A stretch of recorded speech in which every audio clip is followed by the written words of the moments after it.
మునుగోడులో బెల్ట్ షాపులు క్లోజ్ అయినాయట. నియోజకవర్గంలో 2000 దుకాణాలు బంద్. సో రాజగోపాల్ రెడ్డి ముందుగా ప్రయత్నం చేసినట్టున్నారు. యాక్చువల్గా మరి ఆదేశాలు ఇచ్చినట్టే ఇచ్చారు, మళ్ళీ దాని మీద ఎవరు సపోర్ట్ చేస్తలేరు. స్టేట్ గవర్నమెంట్ గురించి మాట్లాడుతున్నాం. మరి బెల్ట్ షాపులు మొత్తం క్లోజ్ చేయాలి. మీరు ఇచ్చిన హామీ అది, మేనిఫెస్టోలో పెట్టిన హామీ. బెల్ట్ షాపులు తొలగిస్తామని మహిళలంతా వెయిట్ చేస్తున్నారు. నీకు ఎవరికి కావాలి నీ 2500 ఇవన్నీ కావు, ఫస్ట్ అవి క్లోజ్ చేస్తే కుటుంబం బాగుంటుంది. నల్గొండ జిల్లా మునుగోడు నియోజకవర్గంలో బెల్ట్ షాపులు బంద్ అయినాయి. దాదాపు 2000 దుకాణాలు క్లోజ్ అయినాయట. తనను ఎమ్మెల్యేగా గెలిపిస్తే నియోజకవర్గంలోని బెల్ట్ షాపులన్నింటినీ మూసేయిస్తానని అసెంబ్లీ ఎన్నికల టైంలో కోమటిరెడ్డి రాజగోపాల్ రెడ్డి హామీ ఇచ్చారు. ఎమ్మెల్యేగా గెలవడంతో ఎక్సైజ్ పోలీస్ ఆఫీసర్ల సహకారంతో నెల రోజుల వ్యవధిలోనే నియోజకవర్గంలోని దాదాపు 2000 బెల్ట్ షాపులను క్లోజ్ చేయించారు. గ్రామాల వారీగా కమిటీలు వేసి బెల్ట్ షాపులకు వ్యతిరేకంగా తీర్మానాలు చేయించారట. ఇప్పుడు మనకేమైనా వైన్స్లు తక్కువ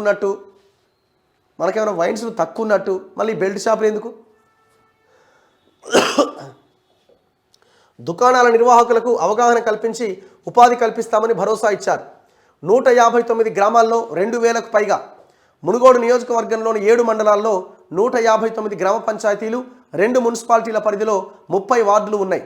వైన్స్లకు అనుబంధంగా ఒక్కో పంచాయతీ పరిధిలో 10 అంతకు మించి బెల్ట్ షాపులు నడుస్తున్నాయి. ఏ గల్లీలో చూసినా ప్రత్యేకంగా నడిచే బెల్ట్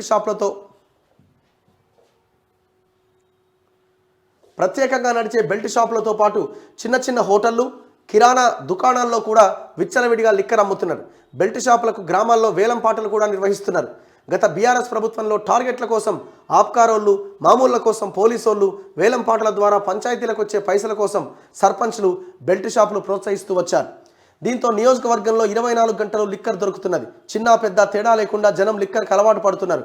మద్యం కారణంగా నేరాలు పెరుగుతున్నాయి. ఇది గమనించిన కోమటిరెడ్డి రాజగోపాల్ రెడ్డి అసెంబ్లీ ఎన్నికల్లో బెల్ట్ షాపులనే ప్రచారాస్త్రంగా మలుచుకున్నారు.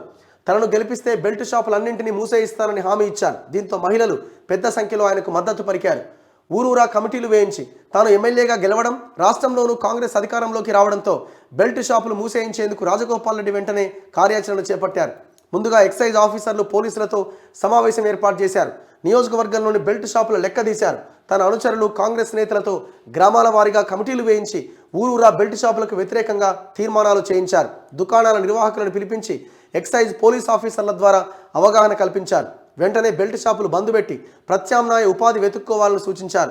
ఉపాధి దొరకనోళ్లకు తానే వ్యక్తిగతంగా సహకారం అందిస్తానని భరోసా ఇచ్చారు. దీంతో శుక్రవారం వరకు నియోజకవర్గంలో దాదాపు 2000 బెల్ట్ షాపులు మూతపడ్డాయి. బెల్ట్ షాపులను మూసేయడంతో జనం ఆనందం వ్యక్తం చేస్తున్నారు. పలు చోట్ల ఎమ్మెల్యే రాజగోపాల్ రెడ్డికి పాలాభిషేకం చేసిరట. ఇది మంచి పరిణామం. ఇది మరి ఒక్క నియోజకవర్గంలో అయితే ఎట్లా? ఇదేదో మొత్తం మునుగోడులోనే ఉన్నదని అనుకునేది. రాష్ట్ర వ్యాప్తంగా ప్రతి నియోజకవర్గంలో, ప్రతి జిల్లా, ప్రతి మండలం, ప్రతి గ్రామంలో, ఒక్కొక్క గ్రామంలో 30 నుంచి 50 బెల్ట్ షాపులు ఉన్న ఊర్లు ఉన్నాయి. మరి అందరు చేయాలి కదా ఈ పని. ఇది ఒక ఎమ్మెల్యే అని కూడా సరిపోదు, గవర్నమెంట్ ఇనిషియేటివ్ తీసుకోవాలా. గవర్నమెంట్ డైరెక్ట్గా అధికారుల చేత సమీక్ష పెట్టి, రివ్యూ పెట్టి ఏకకాలంలో మొత్తం బెల్ట్ షాపులని క్లోజ్ చేయాలి.